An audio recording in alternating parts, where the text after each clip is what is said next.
Good afternoon. Welcome back. Kent Bain with 9 Business Group and Elevate Your Business Chat. We have Monica joining us today. Monica, welcome. Digital Monk Marketing, I believe. Please introduce yourself and your name and your company name and what you guys do. But more importantly, what makes you different, what sets you apart. That's a big intro. My name is Monica Aora. I am the founder of Digital Monk Marketing. I've had the company for 17 years now, navigating through the digital landscape of marketing, which is quite interesting, as everyone would know, with AI coming in and changing the world completely. So I've been exploring that space for quite some time, and more exclusively with AI. Excellent. I want to dig in there.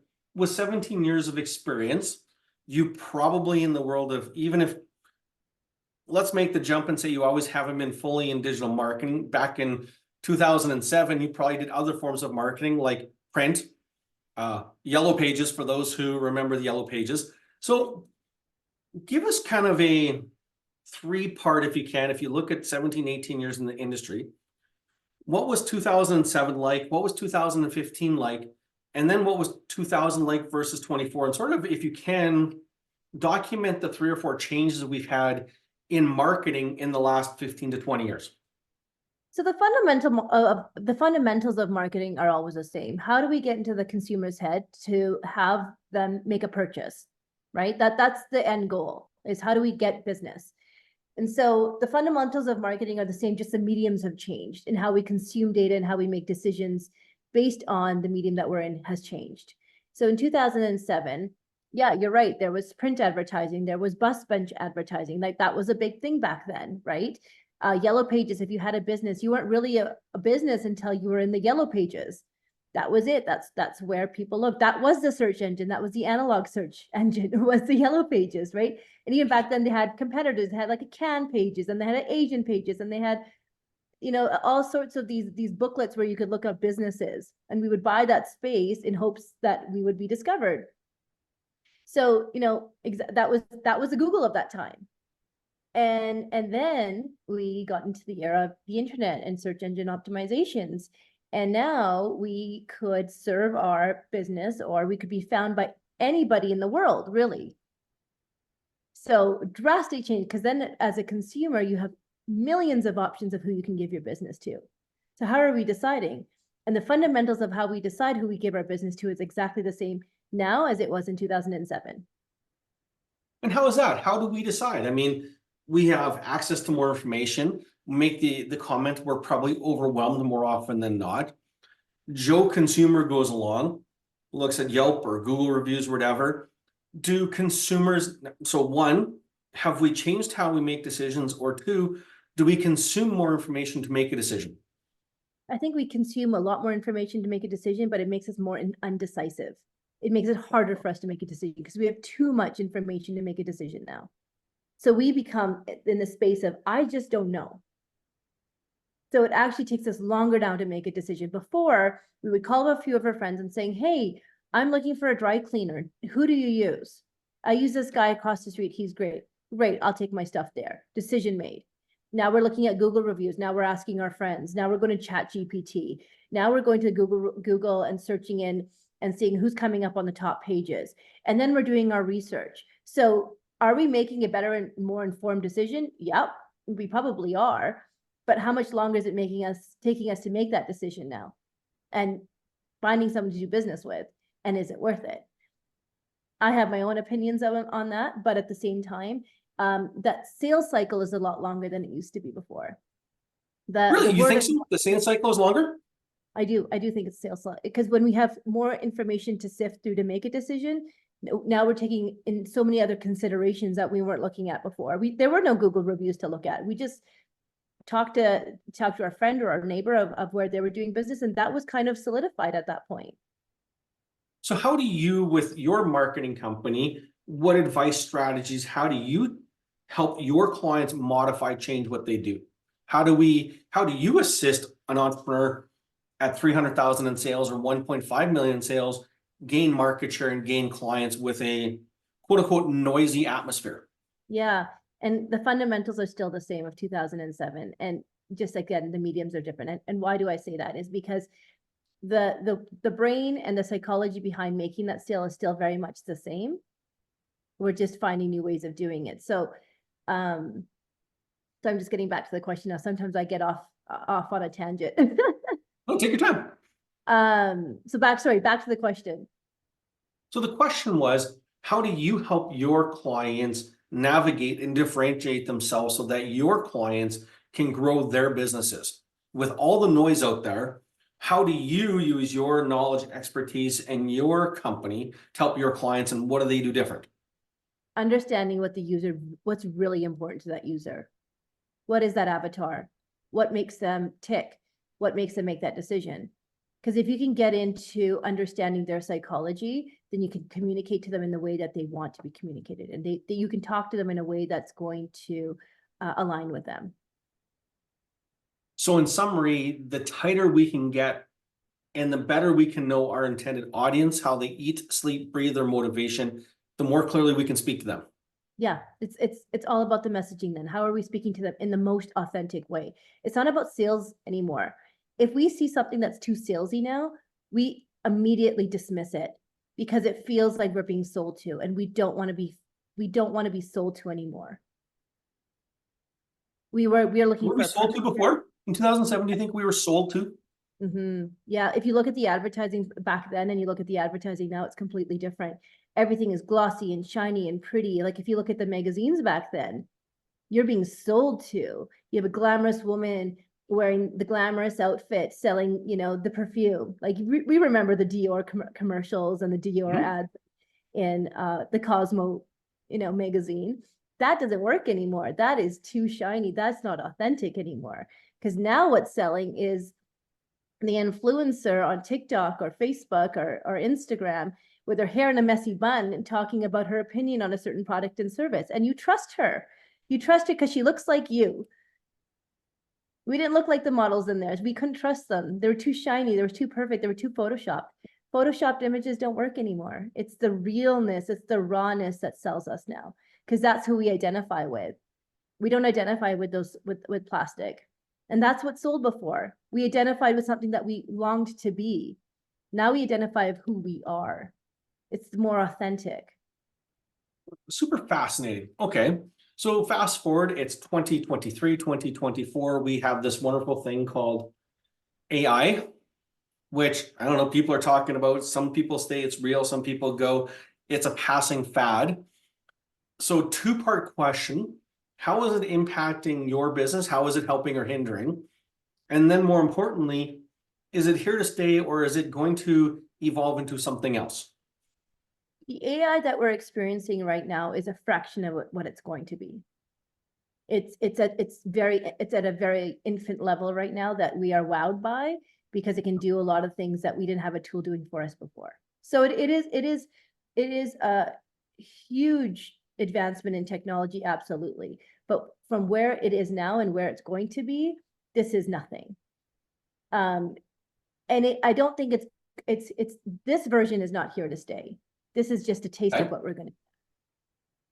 So when you look forward 5 years in the world of marketing, what else do you think is going to change? Because you kind of said, okay, the buyer's not going to change, but we've went from glossy, shiny to being authentic, real, rough around the edges. I'd almost say more humble. But what's the next evolution? Is now going to be, let's say 2030. What do you see in the landscape as far as how entrepreneurs, business owners are going to market, brand, and connect with their audience? Yeah, so I think it's going to go more in this direction that we're already seeing, is it has to be real, it has to be authentic. I don't think it's going to come full circle to it being back to glossy and unreachable. So I think even now, actually, the trends in 2024 is that influencers are out and educators are in. So I think we're going to see a lot more of that. This is going to be the slow demise of the influencer and the new revolution of the educator. And why is that? Because influencers have done their piece. They were trustworthy for a while. They came in with the messy bun. They related to us. They sold us stuff. But we've recognized that they're just there to sell us stuff now. And that doesn't feel authentic anymore. So what's going to happen now is that we're going to have a lot more influencers type people, people with big accounts and people who have things of value to say, but they'll be coming in with an educational piece on educating you on what's happening in the world, where things are trending, and then inserting product recommendations within education, not, hey, I'm being paid to promote this, and look underneath my, in my caption, you'll see it's a paid sponsorship. Because the second you see paid sponsorship now, we're deterred. We're not influenced. The second we see paid sponsorship, we're not influenced anymore. So it's going to be the educational piece that's going to get more viral. Okay, so is it educational information about the product or service being sold? Or is it educational? I guess differentiate. As a business coach, part of my job is educational. But how does it relate if I'm selling a Yeti cup? How do I build a marketing campaign on a Yeti cup that's educational? Walk us through. Is there an example there for us? Yeah, so with the Yeti cup, you're not talking about how cool a Yeti cup is, but you're talking about the features of how it's enhanced your lifestyle and why the Yeti cup is actually superior to its competitors because of X, Y, and Z. Well, so go ahead. Yeah, no, go ahead. So it's almost like going back to 2005 where we had a feature sheet, pros and cons were better than the competition because, but going one step deeper or two steps deeper, and we are different than the competition. And here's the story behind this product versus that one. Is that a too summarized point of view? No, I think you got the point. I think you got the point because the problem is that with the influencers, it was such a big boom with influencers. Everyone was on board, and anything that they would bring up in their videos, you were going out to buy. I mean, if you look at the whole Kardashian space, they killed it there. They knew what their audience wanted. No matter what they showed up on their social media feed, it was going to sell out. And consumers were tired of that. They're like, why are we just following blindly that we should buy whatever these big influencers are telling us to buy? Is there anything of value there? And after the last 15 years of seeing this happen, we're noticing that it's not of value anymore. We were again convinced, we were sold to in just a different format. We don't want to be sold to. We want to make informed decisions. And that's why the educator is going to come in and help us make that informed decision. They're not going to sell us a specific product. They're going to give us enough information. So when we go in and make a purchasing decision, we felt like it was our decision and that we had done all of the research before making that decision. We were not influenced anymore. It was all a decision that we made from within. And I think that's okay. I'm dying to know. How long do you think the influencer in a trend was? Was it a 3-year sprint? Was it a 7-year journey? If we actually think about how long that industry lasted, you're saying it's on the decline. How long were you exposed to it? A couple years, 5 years, 6 years? I would say about 8 years, yeah. And then you would see it was the big accounts that did really well. Like I'll bring it back to the Kardashians again, right? They had the big accounts, the millions and millions of followers.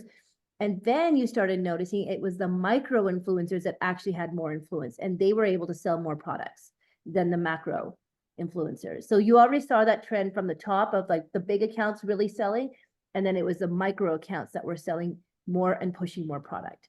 And that was from the high accounts, the big followers, to the lower ones. That was the demise of the influencer because we started realizing we were just being sold to. And then it felt more organic buying from a mom who had 10,000 followers than somebody who had 48 million followers. All right. So how long is the educational era going to last in the world of marketing? Are we looking at 3 to 5 years? Are we looking at about another 7 to 8? Well, how long do you think this era will last? I think it'll be a shorter sprint because this will run out as well. I think it'll be shorter yet. I think it'll be shorter.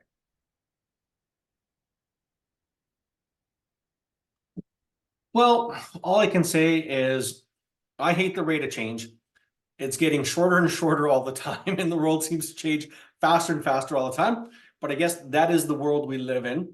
So as we wrap this up, and if you were to give 2 or 3 pieces of advice, counsel to the entrepreneurs out there who are entering the world of marketing, what would it be?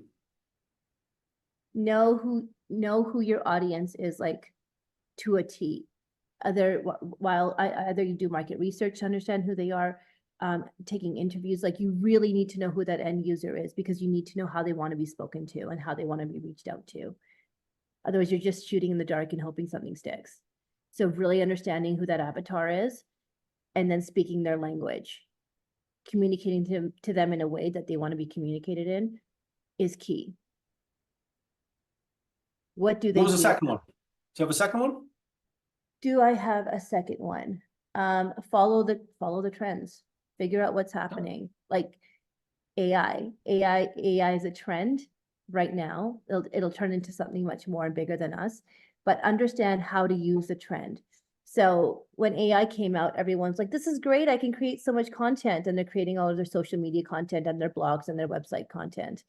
To that point, Google in November had announced at their symposium saying, hey, if you're creating content for your website or your blogs with AI content, we will not rank you.